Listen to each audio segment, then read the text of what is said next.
Hi guys, आज मैं आप लोगों के लिए एक नया टॉपिक ज्योग्राफी से लेके आया हूँ। और ये टॉपिक जो है बहुत ही मोस्ट इम्पोर्टेंट, इतना इम्पोर्टेंट है दोस्तों कि इस टॉपिक से आए दिन एग्ज़ाम में कई क्वेश्चन पूछे जाते हैं। और इतना ये टॉपिक जो है आप पढ़ेंगे तो आपको खुद समझेंगे कि कितना महत्वपूर्ण है आप लोगों के लिए। देखिएगा दोस्तों, यहाँ पर जो टॉपिक है ज्योग्राफी का, वो टॉपिक है आज का राष्ट्रीय उद्यान और वन्य जीव अभ्यारण्य। राष्ट्रीय उद्यान और वन्य जीव अभ्यारण्य दोस्तों बहुत ही महत्वपूर्ण टॉपिक है। राष्ट्रीय उद्यान है ना दोस्तों, और वन्य जीव अभ्यारण्य बहुत ही महत्वपूर्ण है दोस्तों। तो ये टॉपिक, इस टॉपिक से एग्जाम में क्वेश्चन पूछे जाते हैं, कई तरह के क्वेश्चन पूछे जाते हैं। अभी मैं इस टॉपिक से संबंधित जितना भी क्वेश्चन एग्जाम में पूछे जाते हैं उस टॉपिक को एक बढ़िया कंसेप्ट के द्वारा, एक अच्छा कंसेप्ट के द्वारा उसे हम अभी आपके सामने रखेंगे, आपको बताएंगे। आप ध्यान से देखिएगा, ये वीडियो बने रहिएगा अंत तक। बहुत ही अच्छे ढंग से तैयार किया गया है दोस्तों। तो राष्ट्रीय उद्यान की बात करें और वन्य जीव अभ्यारण्य, तो सबसे पहले दोस्तों हम ये समझेंगे, ये जानेंगे कि राष्ट्रीय उद्यान और वन्य जीव अभ्यारण्य है क्या, इसको डिफाइन कैसे करेंगे। तो इसको डिफाइन करने के लिए दोस्तों देखिए, राष्ट्रीय उद्यान की बात करें हम, तो राष्ट्रीय उद्यान और वन्य जीव अभ्यारण्य दोनों की बात करें दोस्तों, तो दोनों वन के प्राणियों से, अर्थात कहें जीवों को संरक्षित रखने से है, सुरक्षित रखने से है, उसे अपनी धरोहर के रूप में बचाने से है कि हम नेचुरल जो चीज़ें हैं उसको, हम जो प्रकृति है उसको कैसे हम समेट के रख पाएंगे, हम कैसे उसको जो है एक ऐसा नया दिशा प्रदान करेंगे जिससे वो हमारे बीच में हमेशा लगातार बना रहे दोस्तों। तो इसके लिए राष्ट्रीय उद्यान को बनाया गया है। सरकार के माध्यम से सरकार आदेश पारित कर राष्ट्रीय उद्यान और अभ्यारण्य बना सकते हैं, सरकार के हाथों में है ये। तो सरकार समय समय पे राष्ट्रीय उद्यान या वन्य जीव अभ्यारण्य की स्वीकृति देती है, और अमुक क्षेत्र में, कोई भी क्षेत्र में जहाँ स्वीकृति मिलता है वहाँ बनाए जाते हैं। तो राष्ट्रीय उद्यान की बात करें दोस्तों, तो राष्ट्रीय उद्यान वन्य जीवों से को संरक्षित करने से है, और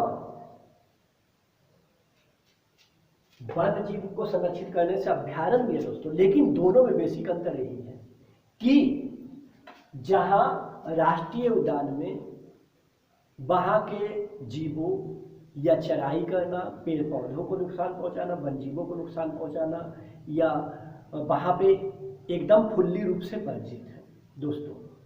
और वहाँ के जो सिस्टम है उस सिस्टम के अनुसार वहाँ पे जो उत्पाद है उसका इस्तेमाल करने की भी अनुमति नहीं है। लेकिन अगर वन्य जीव की बात करें, वन्य जीव अभ्यारण्य की बात करें, तो वहाँ पे वन्य जीव अभ्यारण्य में सीमित ढंग से चराई किया जा सकता है, मवेशियों का, पशुओं का उपयोग किया जा सकता है। लेकिन राष्ट्रीय उद्यान में ऐसा नहीं है दोस्तों, वहाँ पे शिकार नहीं किया जा सकता है, चराई भी नहीं किया जा सकता है।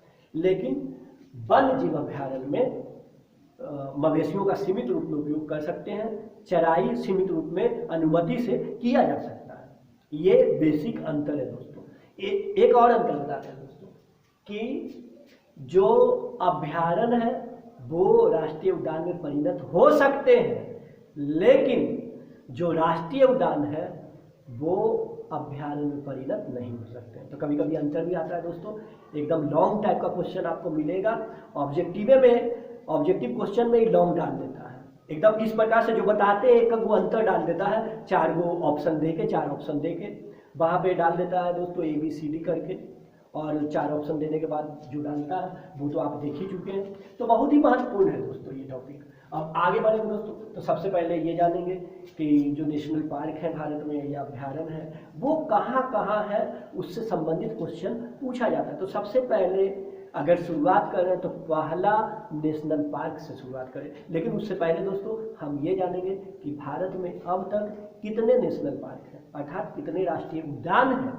ये जानेंगे दोस्तों कि नेशनल पार्क कितने हैं, राष्ट्रीय उद्यान कितने हैं। तो भारत की अगर बात करें दोस्तों तो लेटेस्ट आंकड़ा आपको मिलेगा कि 105 अर्थात 105 है ना दोस्तों, 105 राष्ट्रीय उद्यान भारत में, एकदम लेटेस्ट आंकड़ा जो है उसके अनुसार 105 है।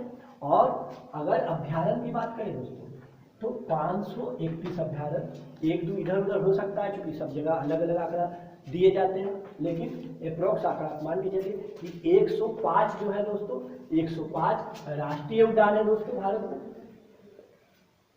राष्ट्रीय उद्यानों की संख्या पूछते रहता है दोस्तों, पुराना आंकड़ा जो बुक वगैरह में दिया हुआ है बहुत पुराना, तो वो आंकड़ा कहीं 89 दिया हुआ है दोस्तों, कहीं 92 दिया हुआ है, लेकिन नया आंकड़ा जो लेटेस्ट आप देखिएगा उसमें राष्ट्रीय उद्यान 105 है। और अभ्यारण्य जो है दोस्तों वो अभ्यारण्यों की संख्या कितना है दोस्तों, 531, बहुत ही महत्वपूर्ण है, इससे भी क्वेश्चन पूछे जाते हैं दोस्तों, इसलिए याद रखिएगा, ख्याल रखिएगा हमेशा कि इनकी संख्या कितनी है। अब नेशनल पार्क अभी हमने बताया था दोस्तों कि अगर हम नेशनल पार्क की बात करते हैं तो भारत के सबसे पहला नेशनल पार्क की बात करेंगे जो 1936 में भारत में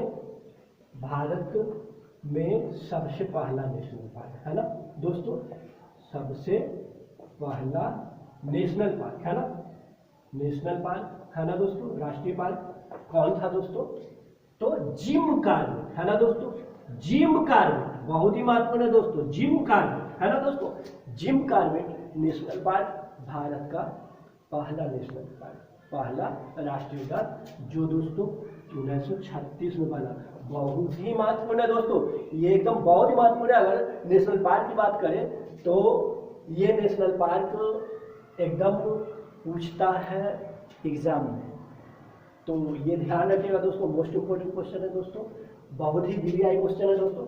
तो भारत में सबसे पहला नेशनल पार्क 1936 में बना जिम कॉर्बेट के नाम से। जिम कॉर्बेट की बात करते हैं दोस्तों, तो जिम कॉर्बेट की अगर बात करें तो जिम कॉर्बेट के द्वारा एक पुस्तक भी लिखा गया है, मैन ईटर्स ऑफ हुमायूं है ना। तो जिम कॉर्बेट ने एक प्राणी को मार दिया वहां पे, तो जिम कॉर्बेट उन्हीं के नाम पर पड़ गया है। तो man eaters of Humayun Jim Corbett का पुस्तक लिखा हुआ है, किनके द्वारा दोस्तों, जिम कॉर्बेट है ना, जिम कॉर्बेट के द्वारा उन्हीं के नाम पर पड़ गया दोस्तों है ना, Jim Corbett man eaters of Humayun, इनके द्वारा पुस्तक कौन सा लिखा गया है दोस्तों, मैन ईटर्स ऑफ हुमायूं, बहुत ही महत्वपूर्ण है दोस्तों, मैन ईटर्स ऑफ हुमायूं बहुत ही महत्वपूर्ण है। और जिम कॉर्बेट नेशनल पार्क 1936 ईस्वी में बना है ना दोस्तों। और ये उत्तराखंड में है ना दोस्तों, पहले तो यूपी में पढ़ते थे हम लोग, लेकिन बाद में जब यूपी और उत्तराखंड का बंटवारा हुआ तो ये उत्तराखंड में आ गया दोस्तों, बहुत ही महत्वपूर्ण है दोस्तों ये टॉपिक, तो ये याद रखेंगे आप लोग। अब आगे बढ़ेंगे दोस्तों, और आगे बढ़ेंगे, अब उत्तर प्रदेश की बात करेंगे तो हम लोग उत्तराखंड में पढ़ लिए दोस्तों। अब हम लोग पढ़े दोस्तों उत्तर प्रदेश की बात करें तो राजा जी वहाँ पे है ना, राजा जी के बारे में देता है कि वहाँ पे कौन सा पार्क है। ये तो राजा जी पार्क जो है देता है दोस्तों यूपी में है ना। दुधवा, दुधवा भी है दोस्तों, तो राजा जी और दुधवा कहाँ है दोस्तों, तो उत्तर प्रदेश में, कहाँ है दोस्तों, यूपी में है। आगे बढ़ेंगे दोस्तों हम लोग, तो आगे बढ़ेंगे दोस्तों तो हम लोग देखते हैं दोस्तों आगे कि आप देखिए असम की बात करें तो असम में देखिएगा दोस्तों कौन कौन सा है राष्ट्रीय उद्यान या फिर वन जीव अभ्यारण्य की बात कर रहे हैं अभी हम लोग, तो कहाँ है, कहाँ किस क्षेत्र में है, ये बहुत ही महत्वपूर्ण है दोस्तों। विभिन्न क्षेत्र है, वहाँ से ये क्वेश्चन पूछे जाते हैं, ये क्वेश्चन आता है, आप ध्यान से देखिए, अंतिम तक बने रहिए, देखिएगा कि कितना मजा आ रहा है आपको पढ़ने में, देखिएगा दोस्तों। तो अभी देखते हैं दोस्तों असम की बात करें तो असम में भी है दोस्तों, असम में देखिएगा कौन कौन सा है, नाम जान लीजिए। वो नाम पूछता है कि अमुक नाम किस क्षेत्र में है ना, अमुक जगह पे है, किस जगह पे है, ये पूछता है। तो देखिएगा दोस्तों नेशनल पार्क या वन जीव अभ्यारण्य के बारे में पूछता है कि आप अमुक नेशनल पार्क कहाँ है, वन जीव अभ्यारण्य। तो देखिएगा दोस्तों अभी कि असम की बात करें दोस्तों तो असम में एक है काजीरंगा है ना, काजीरंगा बहुत ही फेमस है दोस्तों एक सिंगी गैंडा के लिए। किसके लिए है दोस्तों फेमस? एक सिंगी गैंडा के लिए एकमात्र जगह है ना, एकमात्र पार्क जो देता है वो असम में है, काजीरंगा के नाम से। काजीरंगा नोट कर लीजिएगा दोस्तों, इधर नोट में लिख सकते हैं दोस्तों आप कि काजीरंगा क्यों प्रसिद्ध देता है। तो काजीरंगा एक सिंगी गैंडा का एकमात्र उद्यान है ना। एक सिंगी गैंडा के लिए प्रसिद्ध है, एक सिंग वाले गैंडे के लिए प्रसिद्ध है ना दोस्तों। एक सिंग वाले गैंडे के लिए कौन प्रसिद्ध है दोस्तों? काजीरंगा प्रसिद्ध। और काजीरंगा है कहाँ दोस्तों? असम में। ऐसे आप नोट कर सकते हैं, एक सिंगी गैंडे के लिए काजीरंगा प्रसिद्ध है दोस्तों, फेमस है ना दोस्तों, बहुत ही महत्वपूर्ण है एक सिंगी गैंडा के लिए है ना। और इसके अलावा देखा जाए तो मानस भी यही है दोस्तों, मानस है ना, बाघ के लिए काफी फेमस जगह ही माना जाता है। तो मानस काफी फेमस है, मानस काजीरंगा और मानस, ठीक है, दोनों काफी फेमस है दोस्तों। आगे बढ़ेंगे दोस्तों, अब हम लोग आगे बढ़ते हैं और आगे बढ़ेंगे अब हम लोग कि एक नौकरेक देता है। नौकरेक कहाँ है ना, नौकरेक कहाँ है दोस्तों? ये देखिए, तो नौकरेक जो है वो मेघालय में, बहुत ही महत्वपूर्ण है दोस्तों मेघालय। प्रीवियस क्वेश्चन भी आप देख सकते हैं, प्रीवियस में भी पूछा जा चुका है दोस्तों कि नौकरेक कहाँ है, तो मेघालय में, बहुत ही महत्वपूर्ण है दोस्तों, एग्जाम में पूछे जा चुके हैं ये, तो काफी महत्वपूर्ण है। आगे देखिएगा दोस्तों, तो आगे बहुत ही महत्वपूर्ण मिलेगा आप लोग के लिए, बहुत ही महत्वपूर्ण टॉपिक इसमें आगे भी है और मेघालय की बात की है अभी। फिर आप देखिए दोस्तों गिर है ना, गुजरात की बात करें दोस्तों, तो गुजरात में जो है गिर उद्यान जो है काफी फेमस है। गिर है ना, गिर जो है फेमस है दोस्तों बब्बर शेर के लिए है ना दोस्तों। किसके लिए? बब्बर शेर है ना, बब्बर शेर के लिए काफी फेमस है गिर। या कहें गिर को क्या कहते हैं दोस्तों? एशियाई शेरों का घर। एशियाई शेरों का घर किसको कहते हैं दोस्तों? गिर को एशियाई शेरों का घर कहते हैं। या फिर बब्बर शेर के लिए कौन प्रसिद्ध है? तो गिर है ना, गिर पार्क जो है उद्यान है काफी फेमस है बब्बर शेर के लिए, गुजरात में है। गा से गुजरात और गा से गिर है ना, गुजरात में गिर गया व्यक्ति, फनी थोड़ा लगेगा, बहुत बढ़िया है ना। तो गिर कहाँ? गुजरात में, आसानी से याद रख सकते हैं आप है ना, बहुत ही महत्वपूर्ण है दोस्तों। तो यहाँ पर नोट में इसको भी रख सकते हैं दोस्तों, आप नोट में इसको भी रख सकते हैं कि गिर कहाँ है, तो गिर गुजरात में है। और गिर किस लिए प्रसिद्ध है? तो गिर जो है गिर बब्बर शेर के लिए प्रसिद्ध है। किसके लिए दोस्तों? बब्बर शेर के लिए। किसके लिए? बब्बर शेर के लिए प्रसिद्ध है ना। और इसको क्या कहा जाता है दोस्तों? एशियाई शेरों का घर। क्या कहते हैं दोस्तों? एशियाई शेरों का घर कहा जाता है इसको। बहुत ही महत्वपूर्ण है, मोस्ट इंपोर्टेंट क्वेश्चन दोस्तों, बहुत ही महत्वपूर्ण है। ये सब छोड़ के हम अगर राष्ट्रीय उद्यान और वन जीव अभ्यारण्य पढ़ रहे हैं तो ये सब छोड़ के हम आगे नहीं बढ़ सकते। ये सब छोड़ने का मतलब है कि एग्जाम में 2-4 क्वेश्चन को मिस करना, 2-4 क्वेश्चन को मिस करना मतलब रिजल्ट नहीं। तो जरूरी है दोस्तों कि इसको आप जाने, समझे, पढ़े, अंत तक वीडियो को देखें। आगे दोस्तों, आगे देखिए दोस्तों, गुजरात में है एक जगह कच्छ का रण है ना, कच्छ का रण जो है बहुत फेमस है दोस्तों। कच्छ का रण जंगली गधा के लिए, जंगली गधा के लिए एकमात्र क्षेत्र है ना। कच्छ का रण किस लिए प्रसिद्ध है दोस्तों? तो जंगली गधा के लिए। किसके लिए दोस्तों? तो जंगली गधा के लिए काफी प्रसिद्ध है, फेमस है दोस्तों जंगली गधा के लिए। गुजरात का क्षेत्र जो है कच्छ का रण है ना दोस्तों, बहुत ही फेमस है, बहुत ही फेमस है। छोड़ के हम बताएं दोस्तों कि ये सब क्वेश्चन को आगे नहीं बढ़ाया जा सकता है। कोई इस भ्रम में ना रहे कि हम इतना काहे पढ़े, क्यों पढ़े इतना, ये भ्रम में नहीं रहे। इसको पढ़ रहे हैं मतलब जितना मैं बता रहा हूं उतना आपको पढ़ना पड़ेगा, और उतना पढ़ लेंगे दोस्तों तो आपका नैया जरूर पार लगेगा। आगे देखते हैं दोस्तों अब कि आगे बढ़ते हैं हम लोग।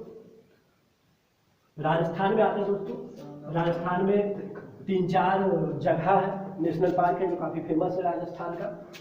राजस्थान में आते हैं दोस्तों, तो राजस्थान की बात अगर करें दोस्तों तो राजस्थान बहुत ही फेमस है। जैसे यहाँ है केवला देव है ना दोस्तों, केवला देव है यहाँ है ना राजस्थान में। सरिस्का भी है दोस्तों, बाघ के लिए यहाँ पर एक टाइम ये बहुत चर्चा में रहा था, सरिस्का बहुत चर्चा में रहा था क्योंकि बाघ यहाँ से लुप्त हो गया था।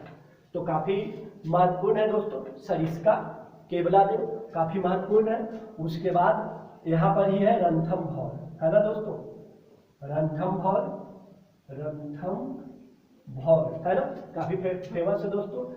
यहाँ पे ये घाना पक्षी विहार है ना दोस्तों, घाना पक्षी विहार बहुत ही महत्वपूर्ण है दोस्तों।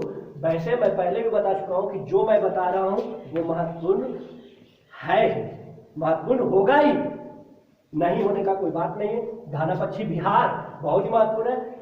साइबेरियाई क्रेन घाना पक्षी विहार में आता है। तो ये क्वेश्चन पूछे जाते हैं दोस्तों एग्जाम में कि साइबेरियाई क्रेन कहाँ आता है। तो घाना पक्षी विहार की बात करें दोस्तों, अभी घाना पक्षी विहार के बारे में हम